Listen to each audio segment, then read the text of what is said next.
Sabi nila, ang nihaw daw ay ang sabihin niya. Hello? Right? Tapos, ang how are you is nihaw ma. Tama ba? Tama po. Kay Kuya Arnold, tama po ba? Na matagal na nag-aral dito, so alam na, marunong na ng Mandarin.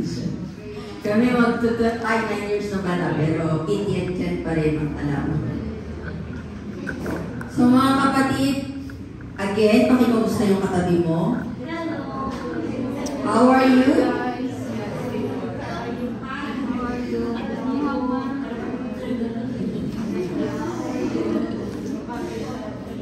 Ngayon, kamustahin yung kinamusta, kamustahin mo rin naman siya.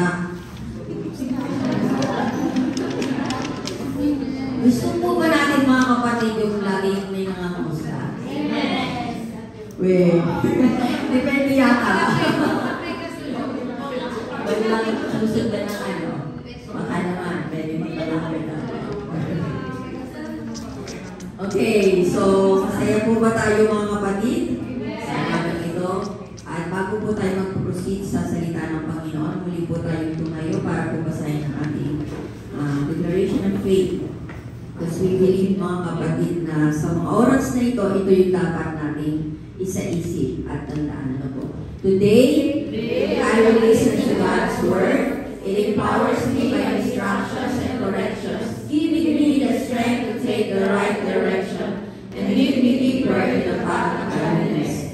Because sense mind be complete and equipped to every good work to serve men and glorify God. At ating pupuksan ang ating mga Bible.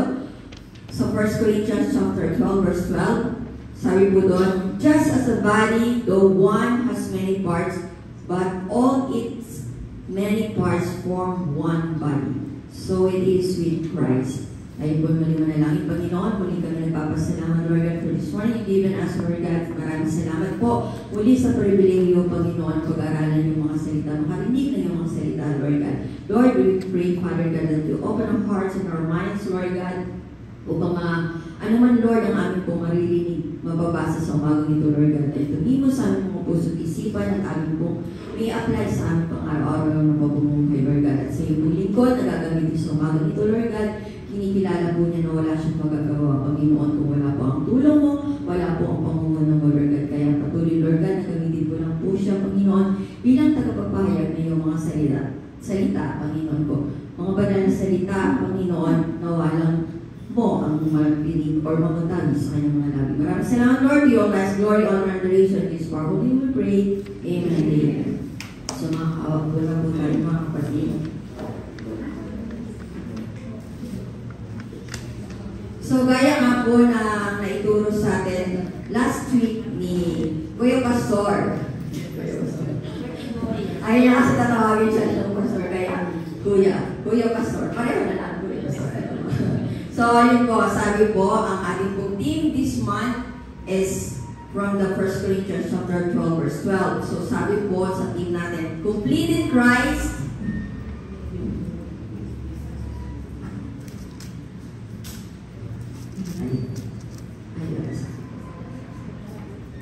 Complete in Christ, one with Him. So, sabi po, for we are all one in Christ. So kanina po binasa po natin sa verse 12 ng 1 Corinthians chapter 12 verse 12. Sabi po dyan, as a body, though one has many parts, but all its many parts form one body. So it is with Christ.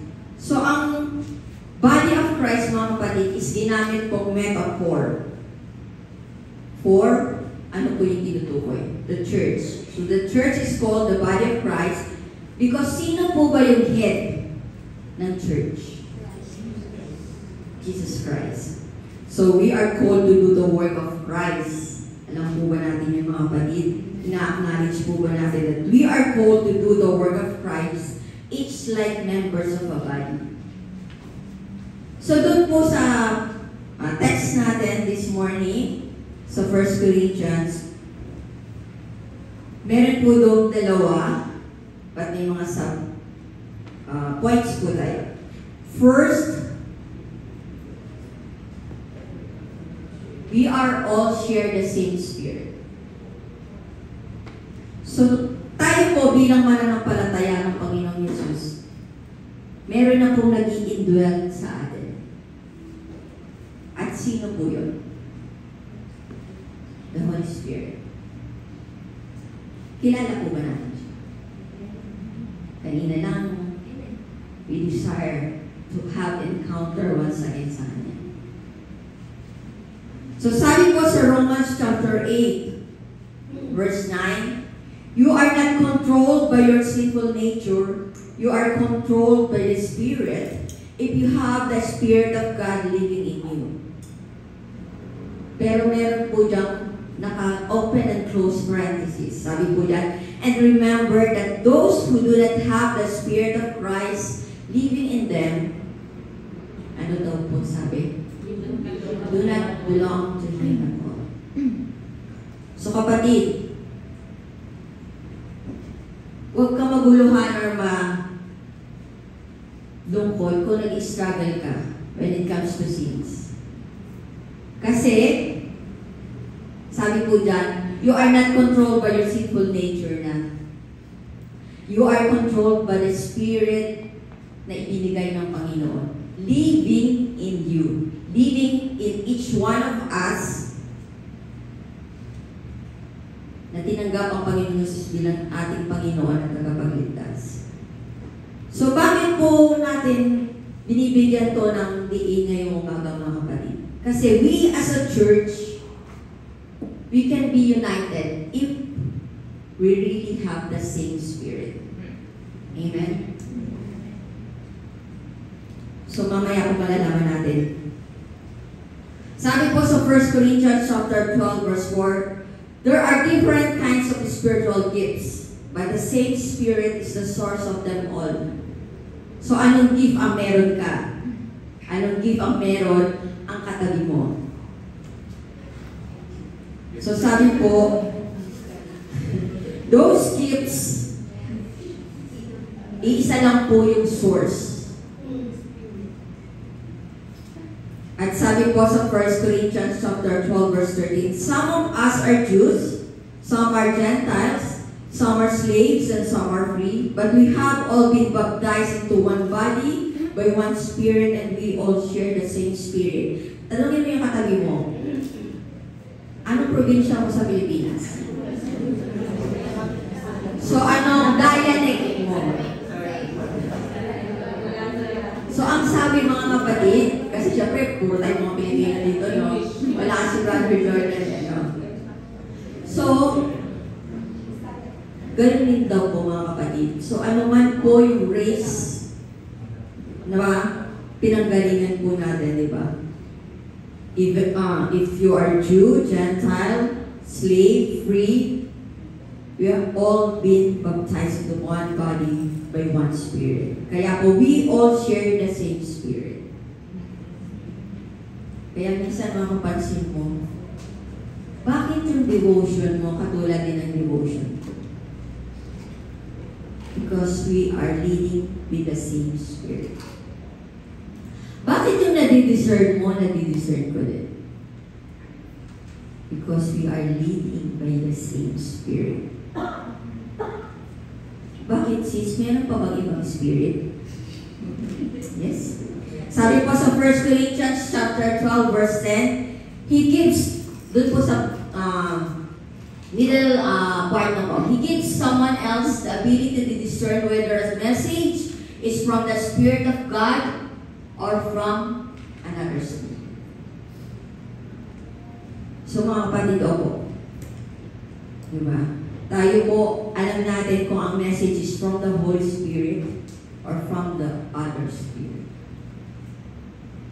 So, hindi ko po atin lang po pinapaliwanag ng mga kapatid na pwede po sa isang church, mahaluan din po natin.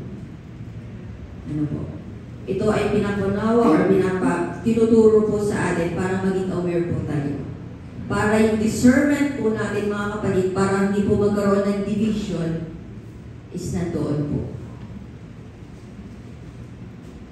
So sabi po, we are parts of the body of Christ. Sabi po sa 1 Corinthians chapter 12 verse 18, But our bodies have many parts and God has put each part just where He wants it. So alam ko maraming beses na natin nakikita ang mukha natin sa salamin, ang katawan natin mga kapatid. Sabi po dito, God has put each part just where He wants it. Kung saan niya nais, kung saan niya gusto. Pag ganito yung pinag-uusapan, naalala ko yung minsan na i-share din sa akin. Sabi niya, yung kilay mo, hawakan mo yung kilay mo. Walang kilay. Yung kilay mo, bakit kaya nasa ibabaw yan ng mga mata mo? Naranasan mo na bang pagpawisan ng sobra? Napunta yung pawis mo sa mata mo? Anong pakiramdam? Mahal, di ba? So kung wala si kilay, diretso si pawis sa mata. Protection pa rin kay mata, no? Kaya sige. Ingatan siya. Diba mga kapatid? Ano lang po yung tinatry natin na i-point dito? Kung nasa ilong mo, mata mo, basta each part of our body, mga kapatid, kung sa literal po, ninais ng Lord na nandyan yan kasi may purpose. Amen po ba? So, ganun din po sa bawat isa sa atin. Sabihin mo sa katabi mo, you are part of the body of Christ. Gaya nga sinabi sa 1 Corinthians chapter 12, verse 27, nakalimutan ko lang ito. All of you together are Christ's body and each of you is a part of it. Part of it. Okay?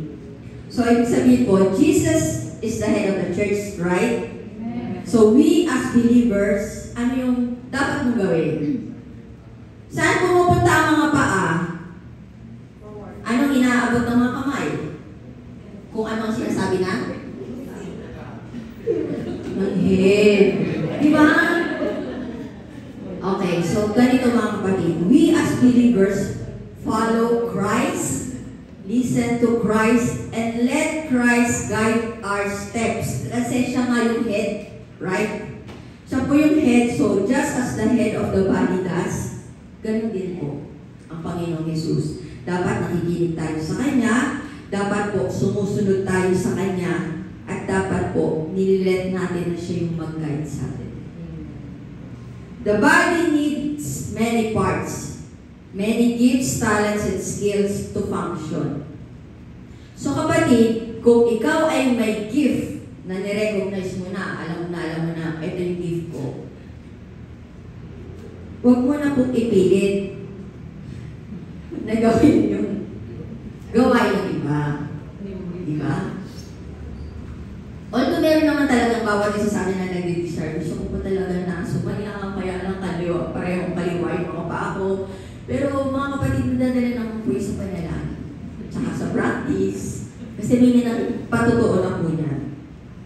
So each believer is valuable to the church and each of us is needed part of the body of Christ. Amen ba? Bawat isa daw po ay mahalaga. Bawat isa daw po ay kailangan. Sabihin mo sa katabi mo, you are needed.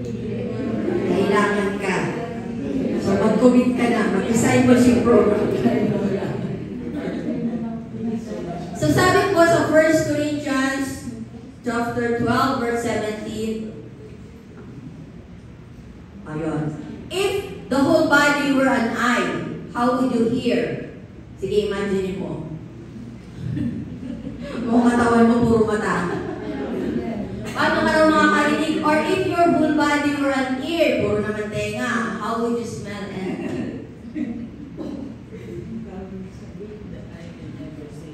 sabi po sa verse 21, the eye can never say to the hand, I don't need you. The head can say to the feet, I don't need you. Kaya sabihin mo sa katabi mo, I need you. I need you.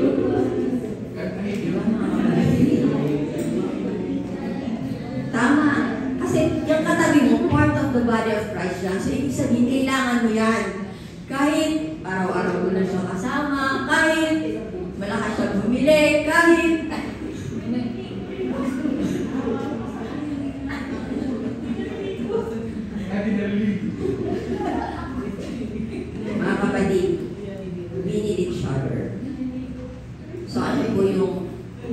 points natin po dyan. Because we are parts of the body of Christ. Letter A. Do your function or role because you are needed or necessary. Kung babasahin po natin sa 1 Corinthians chapter 12 verses 7 to 10.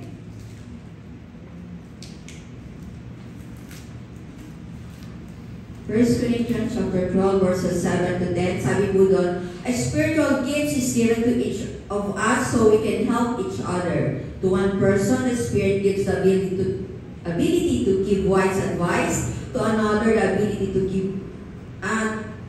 to another, the same Spirit gives a message of special knowledge. The same Spirit gives great faith to another, and to someone else, the one Spirit gives the gift of healing. He gives one person the power to perform miracles, and another the ability to prophesy. He gives someone else the ability to discern whether a message is from the Spirit of God or from another spirit. Still, another person is given the ability to speak in unknown languages, while another is given the ability to interpret what is being said.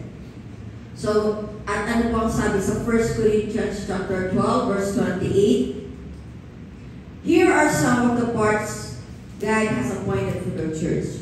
First are apostles, second are prophets, third are teachers, then those who do miracles, those who have the gift of healing, those who can help others, those who have the gift of leadership, those who speak in unknown languages. Kapatid, alin po ikaw dito?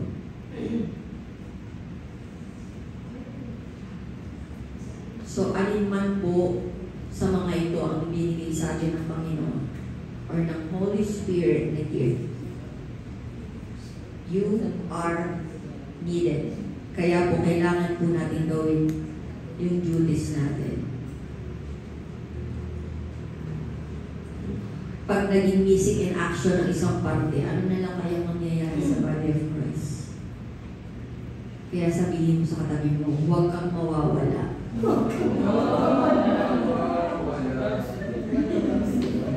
Kailangan kita. Tagalogin mo.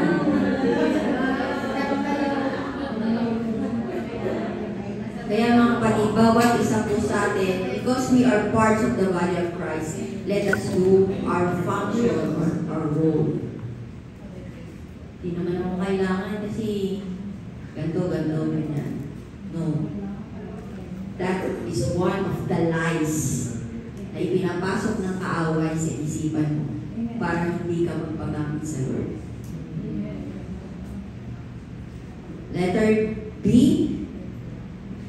care for each other. Tingnan mo ulit niya katabi mo. Do you care for me or her?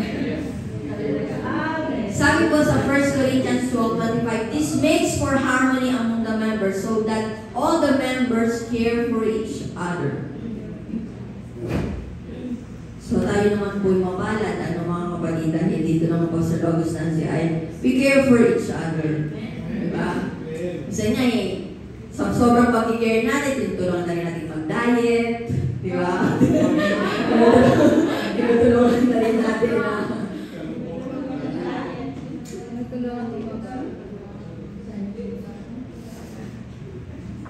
nabagunta talaga tayo lagi sa pagkain. Okay, sa Ecclesiastes chapter 4 verses 9 to 10, two people are better off than one, for they can help each other succeed. If one person falls, the other can reach out and help. But someone who falls alone is in real trouble. So, ano ibig sabihin kapatid? Don't isolate yourself. Huwag kang doon lang sa bed mo, mag-umuk-muk. Mga kapatid. Kasi, if you need help, ask. Ask help sa mga kapatid. Kung kanino ka mas komportable, di ba mga kapatid? Kasi bawal isa naman po, I believe we are available. Di ba?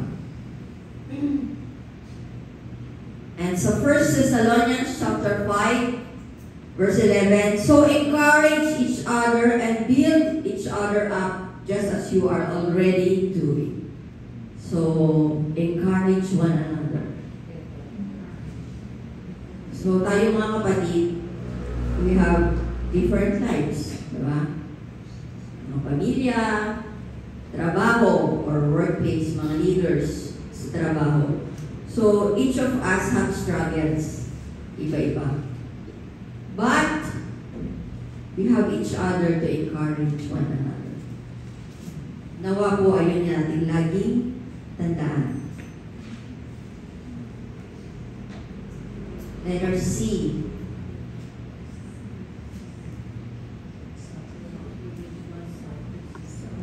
Sabi po sa 1 Corinthians chapter 12 verse 26, if one part suffers, all the parts suffer with it.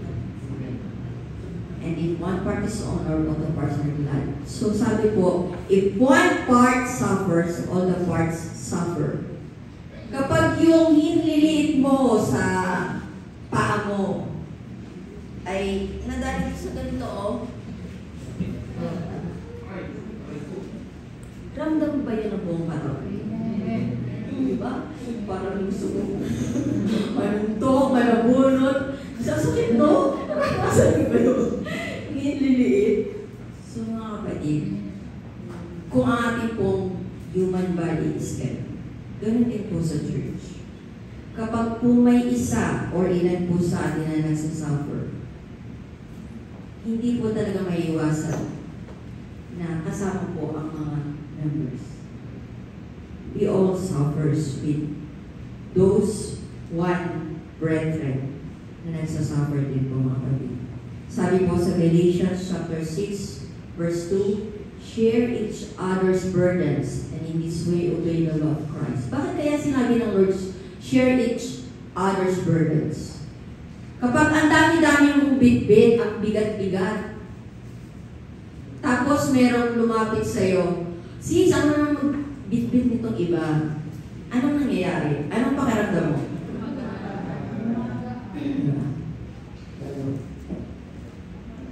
So, share each other's burden, mga kapatid. Huwag tayong mahiya. Kasi, ini-encourage din tayo sa salita ng Panginoon. Pray for one another. Love one another. Diba? And sabi po sa 2 Timothy chapter 2, verse 3, endure suffering along with me as a good soldier of Christ Jesus.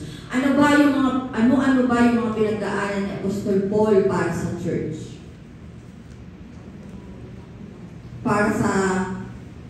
Para ma-share yung gospel. Di ba? Ang dami niya pinagdaanan. So, di po ba suffering sa lahat ng yun? So, ganun talaga mga kapatid. Ang ating nga po Panginoon Jesus nag-suffer dito sa mundo, di ba? So, bilang nagpapatuloy ng ministeryo niya dito sa mundo, huwag po tayo magtaka kung we also suffers. Pero ang sabi ko, endure suffering. Sabi po sa Colossians chapter 1, verse 24, I am glad when I suffer for you in my body, for I am participating in the sufferings of Christ that continue for His body, the church.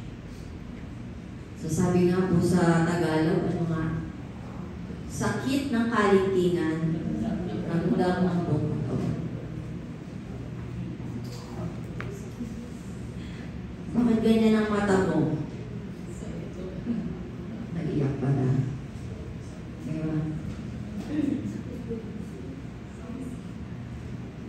Bakit nakangiti ka pero yung mga mata mo malungkot? May mabagat pa ng pinagdaraan.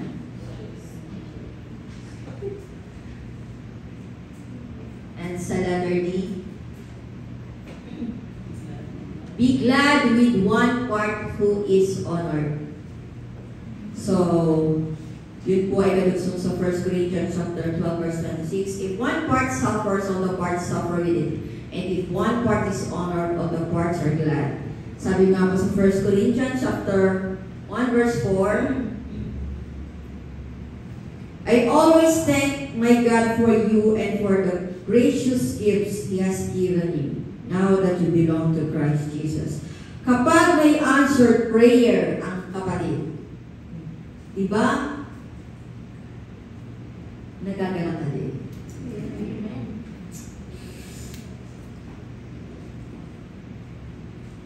Kapag na-overcome ng kapatid yung challenge or trial or problem na matagal niya nang pinakaharap, hindi po ba mga kapatid, all the parts, all the members are all glad with him or with her? Tama po ba? Kapag bagong ayos yung buhok mo, di ba masaya? Masaya ka. Di ba? So, ibig sabihin, kapag may isang kapatid na masaya, maligaya, ganun din po tayo bilang mga kapatid sa pananampalataya. So, be glad with one part who is honored. At kung nakikita mo na ang kapatid mo, hindi siya tuluyang nawala sa Lord, pagkos ng patuloy pa rin siya at nagpagamit sa Panginoon, hindi mo maligaya rin tayo. So, ganun din mga kapatid yung sinabi dito ni Apostle Paul sa mga taga-Corinto. I always thank my God for you and for the gracious gifts He has given you, now that you belong to Christ Jesus. Even po kapag mayroong bagong mananampalataya na naging bahagi na ng body of Christ, new believers, lahat po tayo ay nagagalak. Conclusion na po.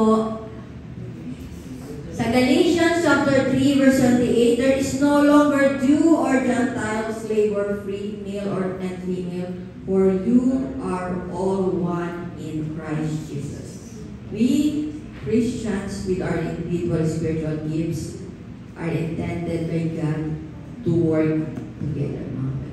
Kaya ito ipinaunawa sa bawat isa po sa atin para ma-recognize natin na tayo ay kailangan ng bawat isa. Na dapat bawat isa po sa atin ay kumikilos, gumagawa.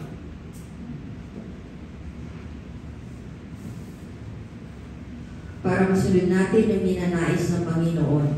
Yung sinasabi niya na we are all one in Christ Jesus. Before tayo po ay lumupan na namin. Ating Diyos na banal magpagyanyan sa lahat. Maraming salamat po Panginoon for this morning you've given us, Lord God, once again. Thank you po Panginoon sa iyong mga salita na aming po pag-aaralan sa umagang ito, Lord God. Na ipinahayag, Panginoon, sa umagang ito, Lord God. Lord, we recognize that we are part of your body. We are part of this church, Lord God. Kaya po, as a member, Lord, we want that each one of us to do our role, to do our function, Lord God. You wanted us to care for each other, to love one another, Lord God.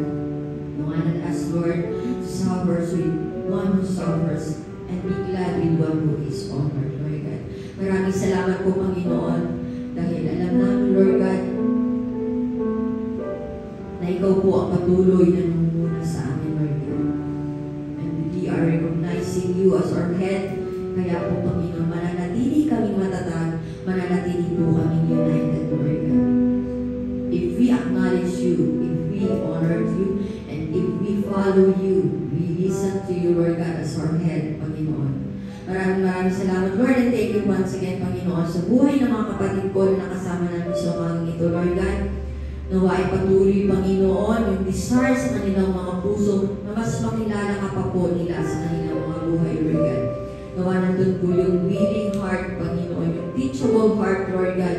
Patuloy, Panginoon, hahayaan ka nila na maghari sa kanilang mga buhay. Hahayaan ka nila, Panginoon, na patuloy na baguhin ang bawat isa sa amin, Lord God. Maraming salamat po, Father God. And thank you for your unfailing love. Thank you for your grace and your mercy, Lord God. Na patuloy na ibinibigay sa amin. For all the blessings, Lord, maraming salamat po. And for extending those blessings sa mga pamilya namin. Thank you so much, Lord God. May you continue, Father God, to rule, to reign in our lives, Lord God. To your lives, glory, honor, and adoration is properly we pray. Amen.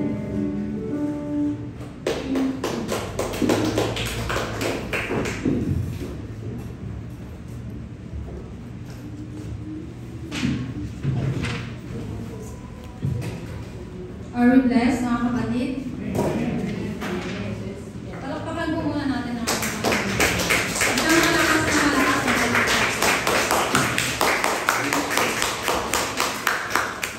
bago po tayo dumako sa ating tithes and offering, nais ko po muna ay welcome po muna natin ang ating first timer na si Sis Rosalia R.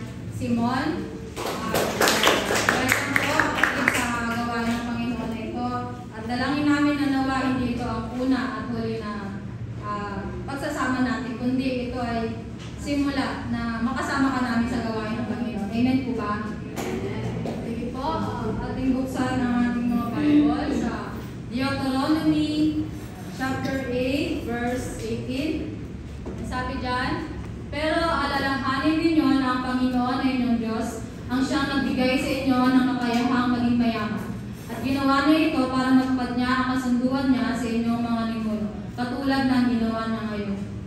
Sino daw po ang nagbibigay sa atin ng kakayahang maging mayaman, mga kapatid? Lord. Siyempre, walang iba kundi ang ating Panginoon, di ba? Ngayon, ano nang gagawin natin, mga kapatid?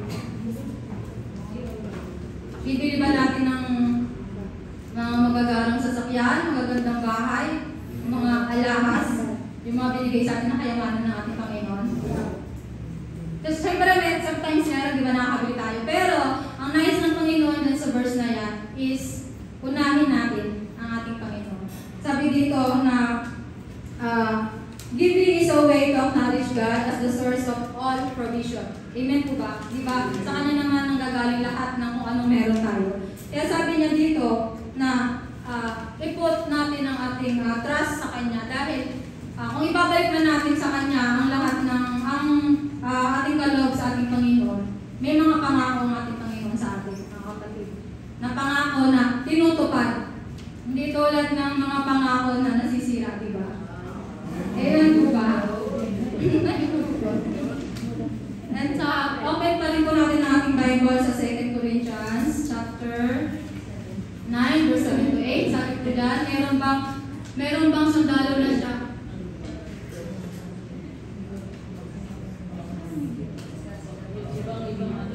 Second Corinthians 9, chapter 7, verse 8.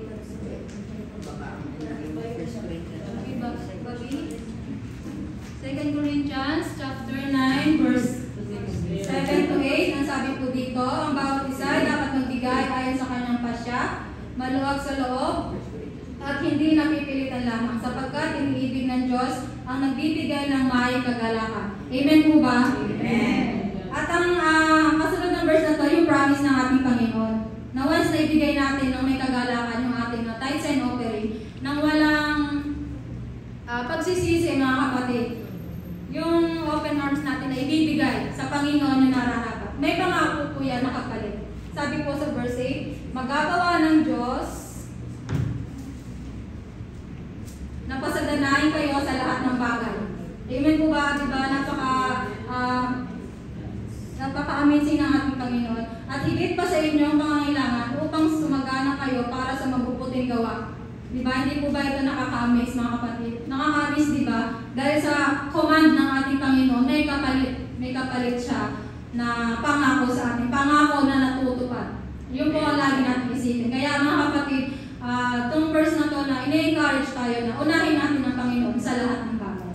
Yun lamang po mga kapatid, hawakan po natin ang ating mga tithes and offering at tayo manalangin. Yes Lord, hallelujah Panginoon, pinupuri ka namin, pinapasalamatan mo God sa umaga nito Lord God na pinagkaroon sa aming Panginoon. Muli Lord God, narito kami at nagpapasalamat Panginoon sa lahat Panginoon ko ng mga blessings Panginoon na pinagkaroon sa amin Lord God, sa mga provision Lord God na nagmumula sa iyo Panginoon, sa pag-iingat mo sa aming palagi O God, sa pagmamahal na ibinigay mo sa aming Panginoon sa kabila Lord God ng aming mga pagkukulong sa iyo Panginoon.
patuloy, Lord God, i-bless mo nga po siya, Lord God, na siksik, liglig at umaapaw ng pagpapala, Lord God, na nagmumula sa iyo, Panginoon. Ganun din po ang kanyang buong pamilya, Lord God. Pagpiliin niyo, Panginoon ko, na gamitin mo siya sa iyong kingdom, Panginoon ko, na patuloy, Lord God, na